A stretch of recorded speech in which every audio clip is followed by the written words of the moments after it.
welcome to my channel. So before going to the video, please subscribe my channel and also click on the bell icon instant notification. So let's get started. So in this video I will let you know how to install SCRCPY in Linux system. So basically this tool is very useful for screen mirroring of Android phones, and also it's open source, so you can install on any Linux systems.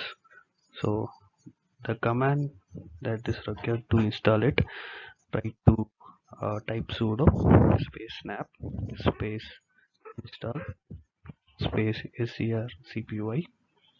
Just press enter. So once you press enter, you can see that it's downloading SCRCPY in your Linux system. So this snap is a tool, is a tool which is readily available in the Linux systems, which is used to add or install some programs. So if you don't recognize this command in your system, so try to install snap manually, and after that try this command to install it. Most probably it will be there inbuilt. So if not, just try to install it. It's also snap also open source, so that is the beauty of it. So the best thing in Linux, you will get everything for free. So now SCRP version 1.4 is installed. So just type oops. So actually I didn't connect my phone to my system, so again I will just connect my phone to my system, then I will try SCRCPY.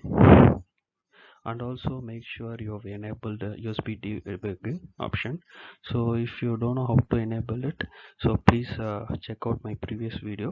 So where I have now put a video how to enable USB debugging option in Android phone.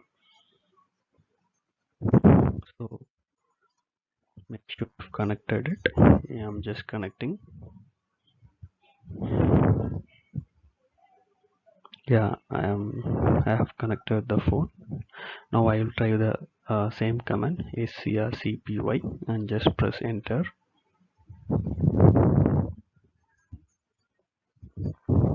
Yes, now you can see I'm using Poco F1. So yeah, it's worked. So you can see the screen mirroring. It's very beautiful that to see my phone on my Linux system. So you can play with it. You can go from one screen to another screen and check how it's going. So mostly you don't feel any lag. You can see I'm just navigation to my setting screen. So see, you can see there is no lag in it. It's working very smoothly. The transition is very good. So this tool is a very good tool for screen mirroring compared to other tools. I personally recommend this tool. So even in Windows operating systems, so you won't get screen mirroring for free. So but in Linux we got this option. So just play with it. That's all in this video. So please subscribe my channel and also support. So I will put all the videos for free, so kindly support me. And thank you for watching. See you in the next video.